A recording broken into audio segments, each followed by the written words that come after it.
Aujourd'hui dans Les Experts, je reçois Terre Brune, chanteuse, auteure, compositeur de Paris, qui est avec nous. Bonjour Terre Brune. Bonsoir Philippe. Alors, peux-tu nous parler de ton parcours, s'il te plaît? Bien sûr. Alors mon parcours, j'ai commencé par le théâtre dans une troupe amateur en Bourgogne. Je cherchais depuis l'enfance en fait un billet pour accéder à la scène, donc ça m'a paru intéressant de commencer par le théâtre. En plus j'étais une enfant un peu timide, donc ça m'a permis d'exprimer tout ce que j'avais à l'intérieur de moi. Et j'ai pu voir aussi l'arrière-plan, tout ce qui est la conception d'une pièce de théâtre, les décors, comment on répète, comment on cherche, comment on met en place la scénographie. Enfin, c'était très intéressant. Suite à ça, j'ai commencé à prendre plein de cours de chant, de danse, de musique, de plein de choses que j'avais pas pu faire avant. Et ça m'a amené vers les castings. Alors, au début des castings jeux de mots et puis après des castings de masse, mais j'ai pu quand même aussi éliminer des choses que je n'avais pas envie de faire. C'était trop de pression pour moi d'enchaîner des castings comme ça tout le temps et des déceptions ou Qu'est-ce des que c'était que émotions. ces castings que tu voulais pas faire? J'ai commencé à faire des castings un peu comme tout le monde a pu faire, à tenter sa chance dans les trucs comme Nouvelle Star.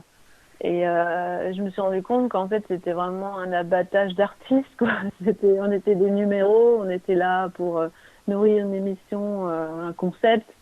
Et c'était vraiment loin de l'idée de la musique, enfin, de ce que j'avais comme envie. Moi, je voulais plutôt développer mon univers et je voyais pas trop où ça allait pouvoir m'amener, quoi. Et j'avais pas forcément envie d'intégrer une comédie musicale ou, euh, ou autre chose, ou un groupe préfabriqué. Moi, je suis quelqu'un d'assez rebelle et du coup, ça me parlait pas vraiment, quoi. Donc, ça m'a permis en fait de resserrer autour de mon envie, quoi, de me dire mais qu'est-ce que je veux faire dans la musique, parce que c'est bien de chanter, de vouloir faire de la scène, mais qu'est-ce que tu veux faire? Et là, c'est là que je me suis dit, bah moi, je vais écrire mes chansons. En fait, je vais créer mon univers, puisque pour l'instant, il faut que je rencontre des gens. Et bah, l'idée, c'était de partir à Paris, parce que j'habitais en province, et que Paris, ça fait rêver. Et que pour moi, c'était un rêve de petite fille. Et je suis très contente que Paris m'ait accueillie assez facilement, parce que c'est pas évident quand on vient d'ailleurs. Et là, j'ai continué les cours de chant, cours de plein de choses. Et j'ai répondu à une petite annonce d'un jeune homme qui cherchait des camarades pour faire de la musique. Je me suis dit, tiens, pourquoi pas, ça peut être plutôt bénéfique. Et on a commencé à écrire des chansons. On a passé quelques auditions par-ci par-là pour faire des tremplins, pour faire des scènes ouvertes et aussi pour être musicien du métro. On a pu intégrer, avoir notre badge pour chanter dans le métro et depuis, je l'ai toujours. En fait, moi, j'ai jamais lâché le truc parce que même si à une époque c'était un peu mal vu de chanter dans le métro, maintenant c'est devenu assez bien. C'est une Enfin, bonne là, on école, chante. ça, en plus. C'est une très bonne école parce que ça permet déjà de prendre une bonne claque d'indifférence. Si on a de l'ego, là, tout de suite, ça guérit. Hein, parce que faut devenir visible et c'est pas évident dans un monde où les gens font que avancer vers une destination parce qu'ils sont pas là pour nous, ils sont là pour prendre leur transport pour aller travailler ou je ne sais quoi.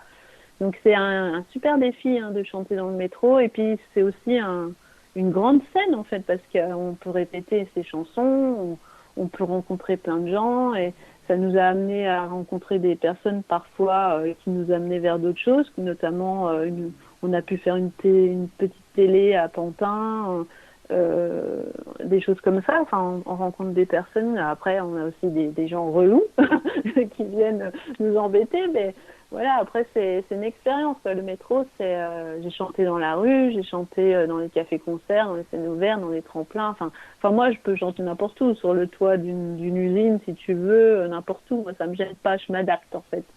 Moi, je suis un peu comme Edith Piaf. J'aime la rue, en fait, j'aime l'art de la rue. Je trouve une énergie, en fait, ça permet de s'adapter. Ça permet aussi quand il y a un problème sur scène, tu es beaucoup moins stressé parce que tu as tellement vécu des choses, des conditions pas très compliquées que quand tu as un petit problème de son, bon, c'est pas grave, tu continues en acoustique. Enfin voilà, ça te prépare en fait à improviser.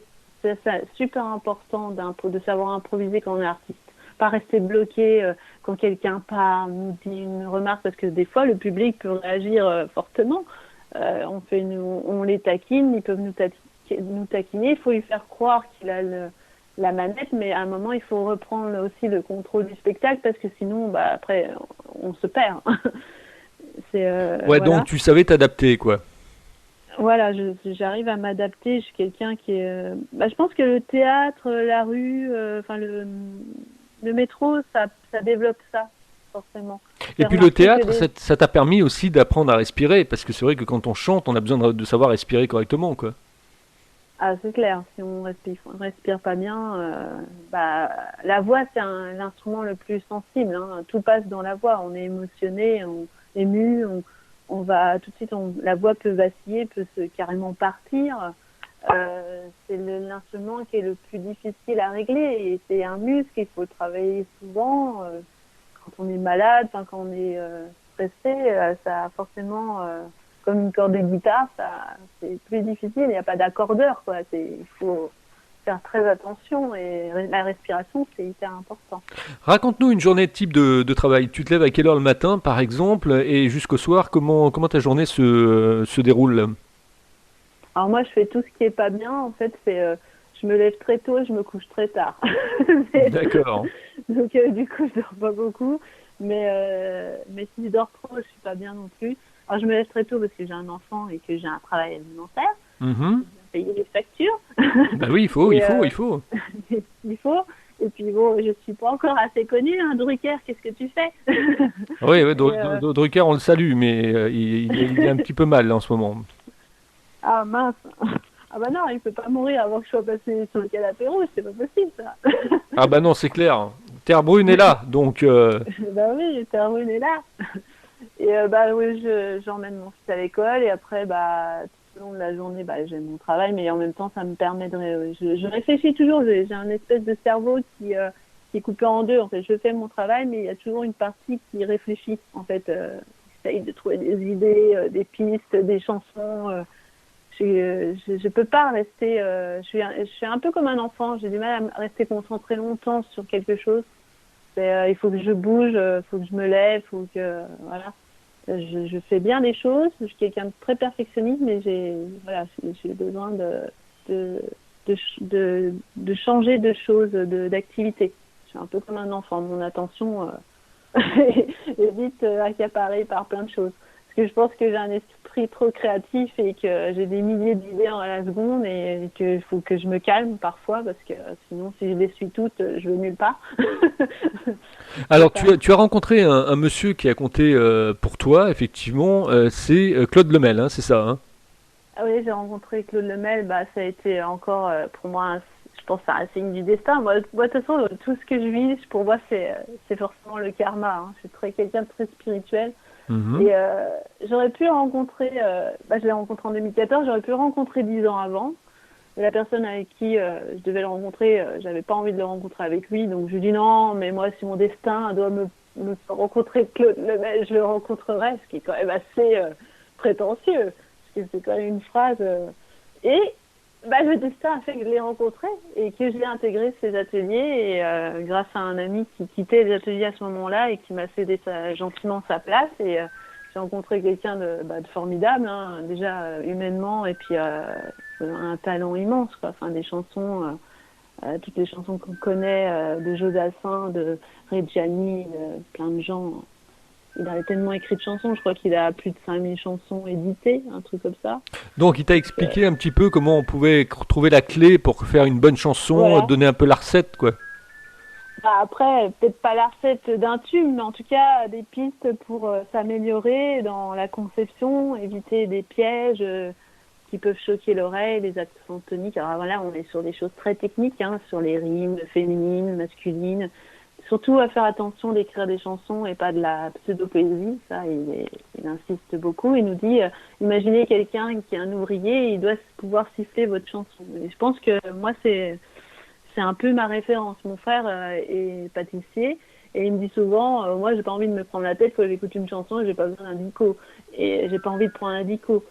Et c'est assez intéressant cette phrase parce que ça veut pas dire que des gens ne veulent pas se cultiver, c'est que des fois on n'a pas forcément envie de se détendre et on a besoin si on comprend pas les chansons sur 3 phrases, on décroche. Enfin, moi ça m'arrive des fois d'écouter des artistes, mais j'ai pas compris la phrase qu'il a dit là. Et du coup on n'est plus dans la chanson parce qu'on est encore en train de réfléchir. Et je pense que pour une bonne chanson, ce qui est important c'est l'air, la mélodie. Parce que les gens ils peuvent pas retenir toutes les paroles. On voit dans l'émission, n'oubliez pas les paroles. Les gens ne retiennent pas forcément les paroles. Tout à fait, on salue Nagui au passage, ouais.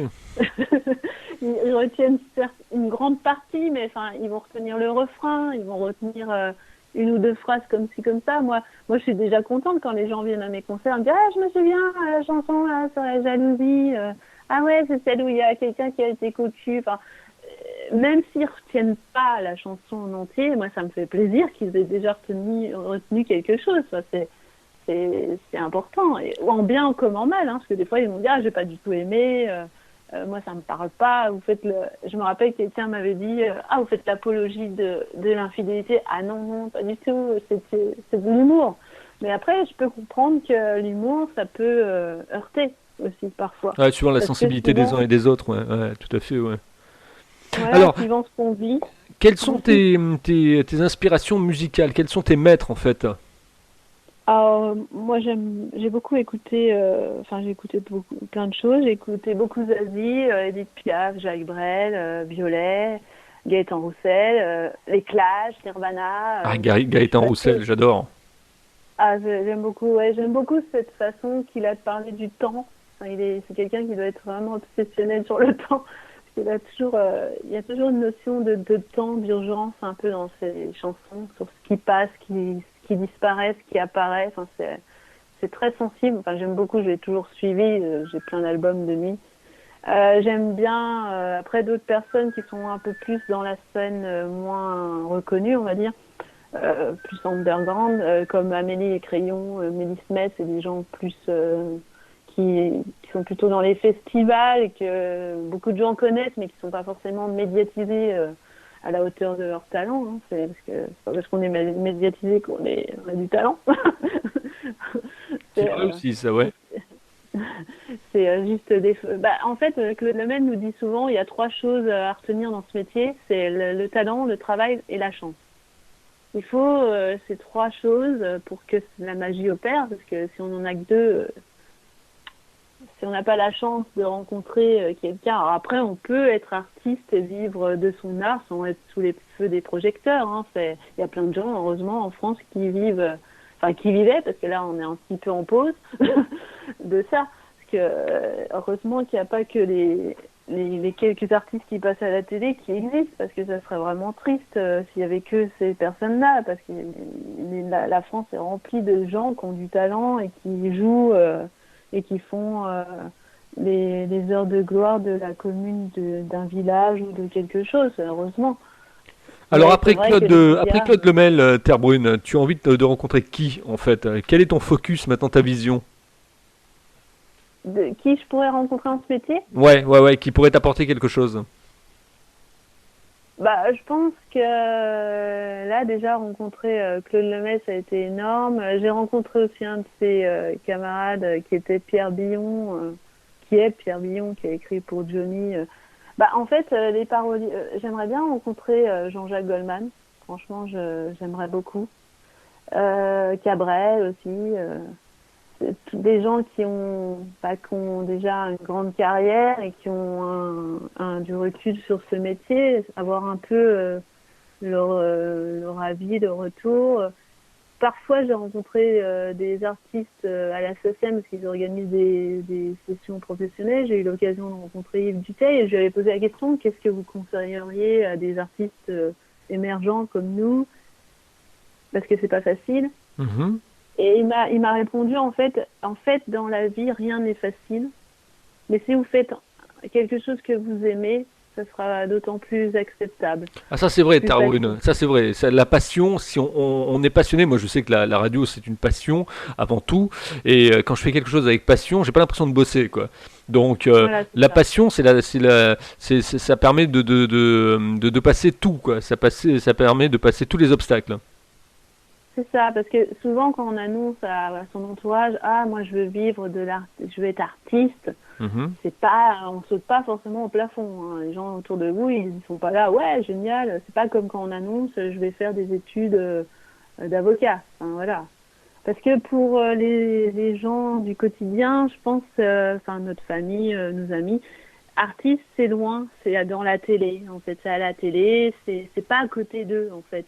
Et On je pense disait avant, qu'ils les artistes c'était des saltimbanques quoi.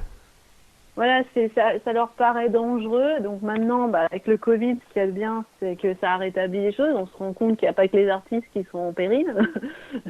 Qu'il y a aussi la restauration, c'est pas finalement plus sûr que d'être artiste. Mhm. C'est d'avoir un commerce non plus.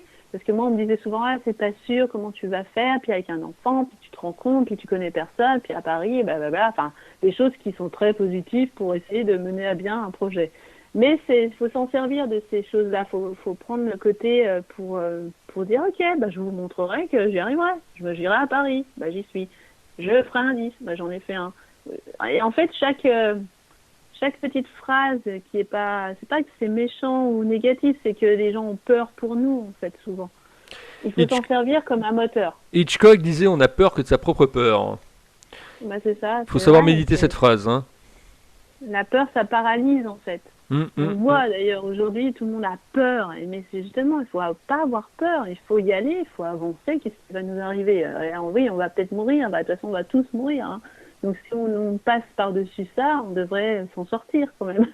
Enfin, du temps qui nous reste à vivre. Et moi, j'ai envie de vivre et de vivre tant qu'on est bien, de vivre bien et essayer de faire tout ce qui est possible de faire dans ma passion. Après, je ne sais pas où mon destin m'amènera, mais seul c'est lui qui le sait. Moi, je suis déjà fière quand je me retourne de me dire, oh, j'ai déjà fait tout ça. Des fois, il faut s'arrêter, il faut regarder en arrière, il faut se dire, ah ouais, c'est quand même bien. Parce que de la petite fille timide, introvertie, que les profs ne voyaient pas trop et qui on m'était effacée, chanter, c'est quand même énorme de faire ça. Enfin, c'est un grand pas. Je me dis qu'on évolue, on grandit et c'est plutôt bien. C'est ce qu'il faut retenir aussi. Et en plus, on peut le transmettre aux gens. On peut transmettre de la joie, une émotion. Moi, quand les gens me disent, ah, vous m'avez fait pleurer, ça m'a ému, c'est un beau compliment. Ça veut dire que j'ai touché l'âme de quelqu'un. C'est énorme. Oui, et puis tu peux les amener à réfléchir aussi, C'est ça. Après, à voilà, s'interroger. je suis pas un philosophe, mais si j'ai pu, pendant l'espace d'un spectacle, faire oublier à quelqu'un son quotidien, ses difficultés ou même pas, hein, des fois le sortir de son environnement, bah c'est super en fait, c'est génial. Alors, question récurrente, question que les gens aiment bien dans les interviews, dans les experts. Comment tu trouves ma façon d'interviewer les gens? Je trouve que tu es super, que tu es dynamique, enthousiaste, tu vas vite et tu perds pas de temps, tu es à fond, tu vois, c'est bien, tu es passionné, ça se sent en fait. Et moi j'aime bien les gens comme ça, c'est positif. Terre Brune, comment elle se projette dans un an? Caroline dans un an, bah, à l'Olympia, non? S'il est ouvert. Ah, c'est tout ce que je te souhaite en tout cas.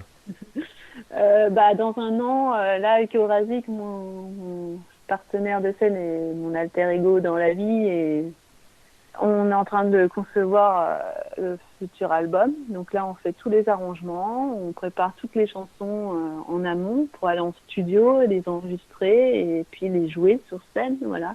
Ce sera un album sensuel, érotique, avec toujours avec aussi des chansons sur l'enfance et quelques chansons un peu, on va dire, sombres, mais pas trop. Voilà, plutôt du rose que du noir. Il va s'appeler comment cet album? Je pense qu'il va s'appeler Red Dingue de toi. Ça, c'est un bon titre. Ah, c'est pas mal, hein. Ah oui, au niveau marketing, à mon avis, ça va claquer ça. Ah ouais, je pense que là, avec des belles photos artistiques, très rock et très sensuel, je pense que ça peut le faire. Et on attend la validation de notre nom de duo parce que la SACEM est un peu dans des difficultés en ce moment. Donc on attend et dès que c'est ok, bah on lance tout sur les réseaux, la page, le site, enfin tout ça quoi. C'est facile de déposer ses œuvres à la SACEM. Comment ça se passe en fait? Raconte-nous un petit peu pour ceux qui voudraient le faire. Alors pour être sociétaire de la SACEM, il faut déjà s'inscrire. Donc il faut déposer. Alors aujourd'hui c'est une chanson. Moi quand je me suis inscrite à l'époque c'était 5. Donc, maintenant il faut une chanson mais qui soit déjà diffusée sur un média ou sur une scène avec une preuve en fait. Il faut une captation ou une capture d'écran par exemple si c'est 10 heures. Donc on envoie son dossier, la SACEM valide ou non. Généralement, elle valide. Bon, il y a un petit paiement, hein, mais qui est pour toute la vie. Et après, on a notre espace, comme sur tous les sites, et on peut déposer chaque œuvre, qu'elle soit complète ou non. On peut la poser provisoirement ou définitivement. Donc, on peut poser que la musique, ou que le texte, ou les deux, avec quelqu'un ou personne. On peut rajouter quelqu'un après. On peut redéposer son œuvre si on n'est pas content de ce qu'on a fait en premier. On peut la poser plusieurs fois même. Parce que si on fait des arrangements avec une personne et que demain, par exemple, Gainsbourg l'avait fait, je crois, pour une chanson, là, quand il a fait son album reggae, il avait redéposé la chanson avec les arrangements reggae, ce qui n'enlève pas la première, mais par contre, si celle qui est diffusée, c'est celle-ci, les droits vont à la personne qui a fait les arrangements reggae. Ouais, les ayants droit, ouais. Tout à fait, ouais. C'est assez simple, en fait, la SACEM sont très à l'écoute, enfin, c'est des personnes très disponibles, et non, c'est assez pratique le site, c'est pas compliqué. Après, c'est comme toute administration, hein, il y a des procédures à respecter. Et est-ce que tu gagnes de l'argent avec les droits d'auteur, justement, les droits de rediffusion sur les radios? Est-ce que ça commence à rentrer un petit peu? Parce que je sais que quand on veut toucher ces droits, c'est un petit peu décalé dans le temps, non? Ah oui, alors c'est entre 3 et 6 mois. Alors ça, pour avoir des droits, il faut que les gens nous déclarent. C'est ça le but du truc. Il y a des gens qui nous déclarent pas, même d'ailleurs quand on joue sur une scène, normalement, les gens doivent nous déclarer. Mm-hmm. Simplement, la plupart, surtout à Paris, personne ne le fait. C'est ça qui est compliqué. Donc la SACEM, on peut leur dire qu'on a joué quelque part. Suffit qu'on ait le programme des chansons qu'on a jouées et maintenant avec les réseaux sociaux, une affiche, une photo, ça vaut de preuve en fait. Et là, on peut percevoir des droits si les droits sont reconnus. Et c'est ça qui est problématique pour les artistes, c'est d'être déclarés en fait. La plupart du temps, les gens se rendent pas compte que l'investissement que c'est de jouer. On écrit des chansons, on répète, des fois on loue un studio pour répéter, on achète des instruments. Enfin, c'est comme si quelqu'un vous a dit au restaurant et que il vous dit oui mais bon moi je viens manger, c'est pas gratuit. Non, c'est pas gratuit en fait. C'est un travail, c'est pas juste pour le plaisir. Et ça, les gens ont du mal à le comprendre parce que pour eux c'est une passion souvent. Alors comment tu valides le fait effectivement que tes chansons passent sur les radios? Tu reçois des rapports par rapport à ça? Parce que moi je sais que à la SACEM on paye nous effectivement un certain forfait à l'année et puis on ne sait pas effectivement comment les droits sont répertoriés quoi. En fait, ce qui est compliqué avec la SACEM, c'est qu'ils nous disent pas forcément où on a été diffusé. Et les radios nous disent pas forcément si elles nous ont déclaré. Donc en fait, parfois, on voit qu'il y a des droits. Alors, bien sûr, quand on n'est pas reconnu comme moi médiatiquement, on va pas commencer à harceler les gens, même si on devrait le faire, c'est vrai. On va pas leur dire si vous ne passez pas, si vous ne déclarez pas, je fais pas votre interview parce que nous on a besoin aussi d'être reconnus. Donc il y a une espèce de compromis. C'est ça qui est compliqué quand on n'est pas reconnu en fait, c'est que on se retrouve même pour jouer dans un café-concert, si on commence à dire à la personne ouais, mais vous allez me déclarer, il va me dire peut-être, ouais, écoutez, si vous voulez pas jouer, moi je prends le suivant, il y en a 50 à Paris, 100. Voilà, c'est ça qui est un peu compliqué pour les artistes. Parce Alors que, c'est vrai qu'avant, Terbrune, il y avait ce qu'on appelait les carnets de séance. Moi, quand j'étais oui, disque jockey, on avait les carnets de séance, c'est-à-dire qu'on avait l'obligation de pouvoir déclarer effectivement ce qu'on passait. Et puis deux fois, tu avais un petit contrôle avec un agent SACEM qui passait et qui notait effectivement ce qu'on diffusait ou c'est ce qu'on ça, mais passait. maintenant il y a tellement de diffusion dans tous les sens que même, enfin, c'est que ce sont que des humains, hein, SSM, ils sont pas non plus des milliers. Mhm. Il y a tellement de choses qui se passent partout, puis en plus sur les réseaux sociaux, entre les gens qui reprennent des émissions, des chansons, enfin, alors forcément de mettre sa chanson sur Spotify, tout ça c'est bien parce que ça permet d'avoir un peu de droit d'auteur, mais c'est très léger, hein, il faut être écouté je sais pas combien de fois pour pouvoir avoir une, on peut pas vivre de sans écoute, sans vue, hein. Donc les droits d'auteur, si je comprends bien, ça te rapporte pas énormément tout de Pas suite, quoi. énormément. Bah non, c'est pour ça que j'ai un travail à côté. Et je me D'accord. dis heureusement parce qu'en fait, il y a deux choses quand on est artiste. Il y a les cachets d'intermittent, c'est-à-dire Mhm. pour la prestation que l'on fait. Donc ça, c'est par exemple, on arrive quelque part, on doit nous faire un cachet, ce qui n'existe pas souvent non plus. Ouais. Et on doit être déclaré pour avoir nos droits d'auteur. Il y a deux choses en fait. Il y a la prestation qui doit être rémunérée et la diffusion des œuvres. Et souvent, bah, ni l'un ni l'autre ne sont respectés. Donc, à part si on est quelqu'un connu comme, je sais pas, Bruel ou je ne sais quoi, eux, ils ont carrément une équipe qui s'occupe de ça. Bien sûr, Mais ouais. c'est ça qui est difficile de vivre de son art parce que bah, c'est la France, hein, les lois, Ah bah c'est c'est pas trop. l'administratif, hein. C'est l'administratif, c'est la paperasse, Voilà. etc., hein. C'est ça, puis les gens, les lois, voilà, au bout d'un moment, il y en a trop et on les suit pas, quoi.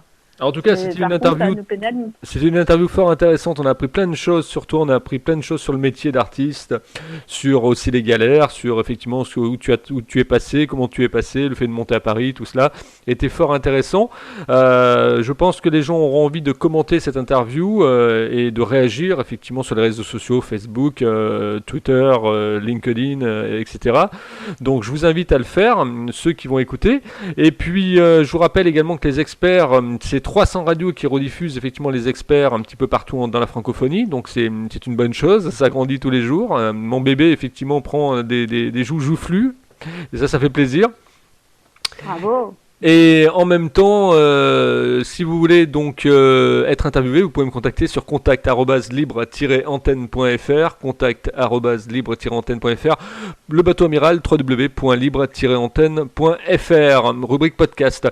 Pour effectivement continuer la discussion avec toi après cette interview, Terre Brune, on te retrouve, je suppose, un petit peu partout, quoi. On me retrouve partout sur les réseaux sociaux, Facebook, Instagram, j'ai un site, YouTube. Vous pouvez écouter, alors les gens ils peuvent écouter les chansons sur les plateformes, mais ils peuvent aussi m'envoyer un message s'ils veulent recevoir le premier EP, et j'en ai encore quelques exemplaires, je peux leur dédicacer, leur envoyer dans une super enveloppe avec des roses. Ah, Donc c'est sympa voilà. ça. Euh, ouais, j'essaye de faire les choses bien. C'est sympa, Voilà. je vais te demander l'album, ça c'est clair. Ah bah avec plaisir, je te l'envoie carrément, même Je pour te l'écouterai au remercier bureau, sans déjà aucun de ton souci. soutien. Ok, y a pas de souci, avec Ça plaisir. marche. Eh ben écoute, je te remercie effectivement d'avoir participé aux experts et je te souhaite bon vent pour l'Olympia, hein, comme on dit, hein. Bah oui, quand je t'enverrai une invitation. Ah bah avec plaisir, il n'y a pas de souci, tu ne quittes pas, je Merci te à retrouve toi, en en tout antenne. cas. Merci à toi.